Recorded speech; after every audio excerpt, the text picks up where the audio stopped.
Social മീഡിയയിൽ നല്ലത് പറയുന്ന ആൾക്കാരും ഉണ്ടാവും, ചീത്ത പറയുന്ന ആൾക്കാരും ഉണ്ടാവും. അതുപോലെ ഇപ്പം ഞാൻ എങ്ങനെ ജീവിക്കണ്ടെന്ന് ഞാനല്ല തീരുമാനിക്കുന്നത്, ഇപ്പോൾ സോഷ്യൽ മീഡിയ തീരുമാനിക്കുന്നത്. പിന്നെ സോഷ്യൽ മീഡിയ വളർത്തും 2 ആഴ്ച കൊണ്ട് തളർത്തിക്കളയും. തീർച്ചയായിട്ടും ഫാസ്റ്റാണ് അങ്ങോട്ടും ഇങ്ങോട്ടും. അച്ഛൻ്റെ അഭിപ്രായത്തിൽ സോഷ്യൽ മീഡിയ എങ്ങനെയാ അച്ഛാ കാണുന്നത്? പലപ്പോഴും സോഷ്യൽ മീഡിയ വരുന്നൊന്നും നമുക്ക് വിശ്വസിക്കാവുന്ന കാര്യങ്ങളും അല്ലല്ലോ. അതെ അതെ. വാട്സപ്പ് മെസ്സേജൊക്കെ എന്നോട് ഇന്നസെൻ്റ് തന്നെ പറഞ്ഞിട്ടുണ്ട്, ജീവിച്ചിരുന്ന കാലത്ത് അദ്ദേഹം മരിച്ചെന്നും പറഞ്ഞ് വാർത്ത വന്നില്ല. ജാനകി എന്ന ജാനകിയമ്മ മരിച്ചെന്ന വാർത്ത 3 പ്രാവശ്യം വന്നതാണ്. സീരിയൽ നടൻ മരിച്ചു, അദ്ദേഹം തന്നെ പറഞ്ഞു ഞാൻ മരിച്ചിട്ടില്ല, ജീവിച്ചിരിക്കണം. ആർക്കും എന്തും എഴുതിവിടാൻ പറ്റും. നന്മ പടർത്താനും തിന്മ പടർത്താനും ഒക്കെ സഹായമാണ്. എങ്ങനെ നമ്മുടെ ഒരു പക്ഷിക്കുഞ്ഞിനകത്താണ് ജീവനുണ്ടോ എന്ന് ചോദിച്ചാലേ എൻ്റെ കയ്യില്ല, ഞെക്കിയാൽ ചത്തു രക്ഷപ്പെട്ടു. സോഷ്യൽ മീഡിയ അങ്ങനെയാണ്. അപ്പം അടുത്തത് വരാൻ പോണെന്ന് അറിയാമോ?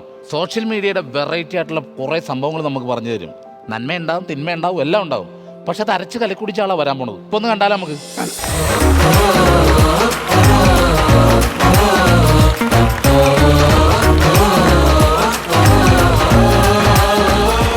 എല്ലാവർക്കും നമസ്കാരം. എൻ്റെ പേര് വിഷ്ണുദത്ത്. ചേട്ടാ, നമ്മൾ ഈ നെഗറ്റീവ് മൈൻഡൊക്കെ കഴിക്കുന്ന സമയത്ത് ചിലപ്പോൾ നമ്മൾ സോഷ്യൽ മീഡിയയിലൊക്കെ കയറി ഫേസ്ബുക്കിലൊക്കെ കയറി നോക്കിക്കഴിഞ്ഞ് കഴിഞ്ഞാൽ ചില പോസ്റ്റൊക്കെ കണ്ടു കഴിഞ്ഞാൽ നമ്മളതൊരു പോസിറ്റീവ് മൂഡിലേക്ക് വരും. ഞാൻ അങ്ങനെ പ്രതീക്ഷിച്ച് കഴിഞ്ഞ ദിവസം ഞാനൊന്ന് ഫേസ്ബുക്കിൽ നിന്ന് കയറി നോക്കി. ഫേസ്ബുക്കിലൊരു പോസ്റ്റ് കണ്ട് 30 വയസ്സ് കഴിഞ്ഞ ഉയരം കുറഞ്ഞ യുവാക്കളിൽ മുടി കൊഴിച്ചിലിനും അകാലനിരയ്ക്കും കാരണമാകുമെന്ന് പഠനങ്ങൾ തെളിയിച്ചെന്ന്. ഈ ഒരു അവസ്ഥയിൽ നരകുടി വന്നാലുള്ള കാര്യം ഒന്ന് ആലോചിച്ച് നോക്കി. മൂടുപോയി. ഞാനിപ്പോൾ ആലോചിച്ചേ, ഇത് ഏത് പണിയില്ലാത്തവനാണ് ഇമാതിരി പഠനങ്ങളൊക്കെ നടത്തി ഇതിൻ്റെ റിപ്പോർട്ട് സോഷ്യൽ മീഡിയയിൽ ഇടുന്നത്? ഞാൻ അതിനെപ്പറ്റി വിശദമായൊരു പഠനങ്ങൾ നടത്തി. കാര്യം എനിക്ക് വേറെ പണിയൊന്നുമില്ല. ആ പഠനങ്ങളെ പറ്റിയാണ് ഇന്ന് നിങ്ങളോട് പങ്കുവയ്ക്കാൻ പോകുന്നത്. കഴിഞ്ഞ നവംബർ മാസത്തിൽ ബ്രിട്ടനിലെ അമ്മേ നാരായണ യൂണിവേഴ്സിറ്റിയിൽ ഒരു കൂട്ടം സയൻറ്റിസ്റ്റുകൾ നടത്തിയ പഠനത്തിൽ അവർ പറഞ്ഞ് കഞ്ചാവ് ഇലകളുടെ ഉപയോഗം ക്യാൻസർ രോഗത്തെ തടുക്കുമെന്ന് പഠനങ്ങൾ തെളിയിച്ചെന്ന്. നോയിച്ചേട്ടാ, ഇത് കേട്ടപ്പോൾ തൊട്ട് എൻ്റെ മനസ്സിൽ ഇത് ആർക്കെങ്കിലും ഞാൻ എൻ്റെ ഈ അറിവ് പ്രയോജനപ്പെടുത്തണ്ടേ? ഇത് എവിടെ പ്രയോജനപ്പെടുത്തുന്നു നോക്കുമ്പോഴാണ് ആരോഗ്യ സംരക്ഷണം വീട്ടിൽ നിന്ന് തന്നെ തുടങ്ങാം എന്ന് തീരുമാനിച്ചത്. നോക്കുമ്പം അനിയനിരിക്കുന്നു, അവനെ വിശപ്പില്ലായ്മ, അതിന് മരുന്ന് മേടിക്കാൻ പോകാനിരിക്കെ ഞാൻ അവനെ വിളിച്ചിട്ട് പറഞ്ഞ് എൻ്റെ കയ്യിലുള്ള 2 ഡോസ് കഞ്ചാവ് പുകമരുന്ന് അവന് കൊടുത്ത്. അത്ഭുതമെന്ന് പറയട്ടെ, മണിക്കൂറുകൾ ശേഷം ആ വിശപ്പില്ലായ്മക്ക് മരുന്ന് മേടിക്കാൻ പോകാനിരുന്ന അവൻ അടുക്കളയിൽ നിന്ന് 2 കലം ചോറും തിന്ന് വിശപ്പ് മാറാഞ്ഞിട്ട് അവല് നനച്ച് തിന്നണ്. അന്ന് വീട്ടിലെ പശു വരെ പട്ടിണിയായിരുന്നു, കാടിവെള്ളം വരെ അവൻ കുടിച്ച്. ചിലർക്ക് വിനോദത്തിൻ്റെ ഭാഗമായതുകൊണ്ടാണോ എന്ന് എനിക്കറിയത്തില്ല, ലഹരിയിൽ ഈ പഠനം നടത്തിയതിൻ്റെ റിപ്പോർട്ടുകൾ സോഷ്യൽ മീഡിയയിൽ വരാറുണ്ട്. കഴിഞ്ഞ ദിവസം ഞാൻ റിപ്പോർട്ട് ഉണ്ട്. അതെന്ന് വെച്ച് കഴിഞ്ഞാൽ ബിയറിൻ്റെ ഉപയോഗം കൊളസ്ട്രോളിനെ കുറക്കുമെന്ന് പഠനങ്ങൾ തെളിയിച്ചെന്ന്. എൻ്റെ അച്ഛനും എനിക്കൊക്കെ നേരത്തെ അറിയാമായിരുന്നു ഇത് ഗുണമുള്ള പാനീയമാണെന്ന്. അതുകൊണ്ട് ഞങ്ങൾ നേരത്തെ ഉപയോഗിച്ച് തുടങ്ങി. പക്ഷേ വീട്ടിൽ ഇപ്പോഴത്തെ അവസ്ഥയെന്ന് വെച്ച് കഴിഞ്ഞാൽ അമ്മ അച്ഛനെ കൊണ്ട് ബിയർ മേടിപ്പിക്കും, ഭാര്യ എന്നെ കൊണ്ട് ബിയർ മേടിപ്പിക്കും. കുടുംബത്തിൽ ഇപ്പോൾ 1.5 വയസ്സുള്ള കൊച്ചു മാത്രമേ ബിയർ കുടിക്കാൻ ബാക്കിയുള്ളൂ. അവനിപ്പോൾ പാലുകൂടി നിർത്തിയതിന് ശേഷം ബിയർ കൊടുത്തു തുടങ്ങാം എന്നുള്ള ആലോചനയിലാണ്. ആദ്യമായിട്ട് അവൻ വർത്താനം പറഞ്ഞു തുടങ്ങുമ്പോൾ പറയാൻ പോകുന്നത് I am a bear boy എന്നായിരിക്കും. ഈ ഒരു പഠനത്തിൽ അമ്മയ്ക്ക് അത്ര വിശ്വാസം പോരാ. അമ്മ പറയുന്നത്, സത്യം പറയടാ, ഇത് നിനക്ക് വേണ്ടി നീ തന്നെ നടത്തിയ പഠനമല്ലേ? പക്ഷേ ഞാൻ പറഞ്ഞല്ല, അച്ഛനും പറഞ്ഞല്ല, ബിയറിൻ്റെ ഉപയോഗം കൊളസ്ട്രോളിനെ കുറക്കുമെങ്കിൽ ഉറപ്പായിട്ടും ലിക്കറിൻ്റെ ഉപയോഗം ഷുഗറും പ്രഷറും കുറക്കുമെന്നാണ് അച്ഛൻ പറയുന്നത്. പുള്ളി മദ്യപാനം ഇച്ചിരി വിപുലമാക്കാനുള്ളൊരു പ്ലാൻ ഉണ്ടെന്ന് തോന്നുന്നത്. ഇപ്പം തന്നെ പുള്ളിയുടെ ഒരു മദ്യപാനത്തിൻ്റെ അവസ്ഥയെന്ന് പറഞ്ഞു കഴിഞ്ഞാൽ 100 അടിച്ച ഏക്കത്തുമില്ല, 150 അടിച്ച താങ്ങത്തുമില്ല. ഈ ഒരു അവസ്ഥയിലാണ് കാര്യങ്ങൾ പോയിക്കൊണ്ടിരിക്കുന്നത്. എന്നെ ഞെട്ടിച്ച ചില പഠനങ്ങളുണ്ട്. അതിൻ്റെ ഉദാഹരണം പറഞ്ഞു കഴിഞ്ഞാൽ, നമ്മുടെ ഈ ഭൂമിയിൽ മനുഷ്യരുടെ രൂപത്തിൽ ചില അന്യഗ്രഹ ജീവികൾ നമുക്കിടയിൽ താമസിക്കുന്നുണ്ട് എന്ന് പഠനങ്ങൾ തെളിയിച്ചെന്ന്. തുണ്ടുപറമ്പിൽ സ്നേഹേഷ് ഒരു അന്യഗ്രഹ ജീവിക്ക് ഇടാൻ പറ്റിയ പേരാണോടാ നിൻ്റെത്? സത്യം പറ, നീ യുറാനസിൽ നിന്ന് ജോലി തിരക്കി വന്നവനല്ലേ അല്ലേ? പക്ഷേ ഞങ്ങൾക്ക് ഈ ഭൂമിയിൽ ജീവിക്കുന്ന കുറച്ച് ആൺപിള്ളേർക്ക് നിന്നോട് ചോദിക്കാനുള്ളത്, അവിടെ കല്യാണം കഴിക്കാൻ പ്രായമായ പെൺകുട്ടികളുണ്ടോ? ചൊവ്വാദോഷം അവിടെ ഒരു ബാധകമാണോ? ഈ സർക്കാർ ജോലി ഇല്ലാത്ത ആൺപിള്ളേർക്ക് ആ ഗ്രഹത്തിൽ പെണ്ണുണ്ടോ? ഇതൊക്കെയാണ് ഞാൻ എൻ്റെ അമ്മാവിൻ്റെ കയ്യിൽ ഞാൻ കറക്റ്റായിട്ട് പറഞ്ഞു കൊടുത്തു. അമ്മാവാ, നമ്മുടെ ഭൂമിയെ പോലെ മറ്റൊരു ഗ്രഹമുണ്ട്, അവിടെ മനുഷ്യന്മാർ താമസിക്കുന്നുണ്ട്. അത് പറഞ്ഞപ്പം പുള്ളി ഏണിയും തുളവെച്ച് അങ്ങോട്ട് പോകാൻ പോയി. അങ്ങനത്തെ അമ്മാവനാണ് എനിക്കുള്ളത്. പുള്ളി ഞാൻ ഈ പറഞ്ഞ പഠനങ്ങളെ പറ്റിയൊന്നുമല്ല, പുള്ളി ആധികാരികമായിട്ട് ചില കാര്യങ്ങൾ പറഞ്ഞു കളയും. പുള്ളി അങ്ങനെ പറഞ്ഞൊരു ഉദാഹരണം പുള്ളി പറയുവാണ്, ഇരട്ടപ്പഴം കഴിച്ചാൽ ഇരട്ട കുട്ടികളുണ്ടാവുമെന്ന്. ഞാൻ പറഞ്ഞു വരട്ട് കളവാ, ഇമാതിരി സാധനങ്ങളൊന്നും അല്ല പഠനങ്ങൾ നടത്തി തെളിയിച്ചെന്ന് ആൾക്കാർ.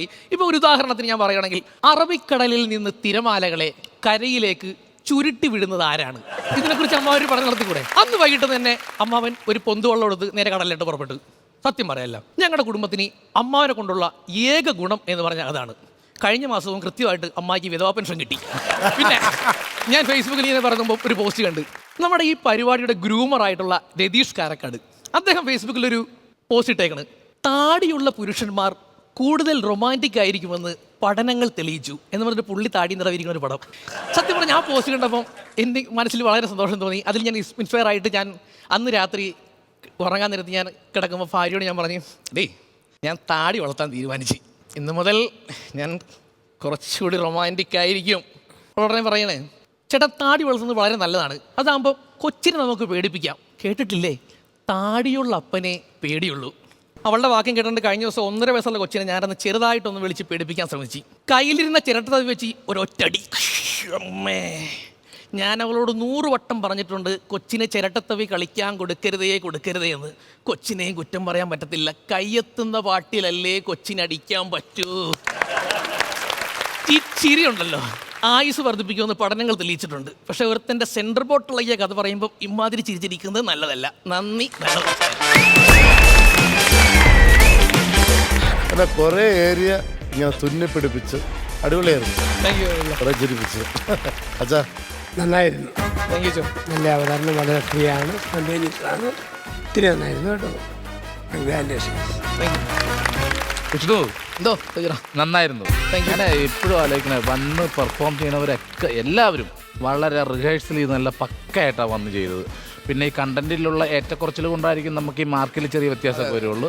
പക്ഷെ ബെറ്റർ ആയിട്ട് ചെയ്തിട്ടുണ്ട്, നല്ല രസമായിട്ട് ചെയ്തിട്ടുണ്ട്, നന്നായിരുന്നു. Thank you sir. ഇത് സോഷ്യൽ മീഡിയയിൽ ഒരു തമാശ വരും എന്ന് കണ്ടത്, ഒരു മനുഷ്യൻ 3 കുപ്പി ബിയറും കൊണ്ട് വന്നിരുന്നു. അപ്പം ബിയറിൻ്റെ കാര്യം പറഞ്ഞപ്പോഴാണ് ഓർമ്മ വന്നു. അപ്പം വന്നു 1 കുപ്പി കുടിച്ചപ്പം സാവധാനം തെറി പറയാൻ തുടങ്ങി. നല്ല ഗ്രേഡ് കൂടിയതും കുറഞ്ഞതുമായ തെറി. രണ്ടാമത്തെ അടിച്ച പാടെ ഭാര്യയ്ക്കിടി ഇടിച്ചു, മക്കളെ അടിച്ചു, പാത്രം പിടിച്ച് പൊട്ടിച്ചു. ഇയാൾ 3ാമത്തെ പൊടി എടുക്കാതെ മയങ്ങി കിടന്നു. ദിവസം രാവിലെ എഴുന്നേറ്റിട്ട് ഈ 3 കാലിയായ കുപ്പി, കുടിക്കാത്ത കുപ്പി നോക്കി. ഇത് പറഞ്ഞു, 1ാമത്തെ കുപ്പി എടുത്തിട്ട് പറഞ്ഞു, എന്നെ കൊണ്ട് തെറി പറയിപ്പിച്ച് എൻ്റെ സ്റ്റാൻഡേർഡിൽ കളഞ്ഞ പിശാചെ നീ പോ, എറിഞ്ഞ് ഒറ്റപ്പെട്ടില്ല. 2ാമത്തെ കുപ്പി എടുത്തിട്ട് പറഞ്ഞു, എൻ്റെ ഭാര്യയെ കൈവച്ച, എൻ്റെ മക്കളെ കൈവച്ച മുതു പിശാചെ പോ, ഒറ്റ. 3ാം തുറക്കാത്ത കുപ്പിയെ നോക്കി, മോനെ ഒരു ഉപദ്രവം നീ എന്നോട് ചെയ്തിട്ടില്ല, നീ അലമാരി തന്നെ ഇരി. അപ്പൊ എന്തായാലും നമുക്ക് വിഷ്ണു നമ്മുടെ ചടങ്ങിലേക്ക് കിടക്കാം.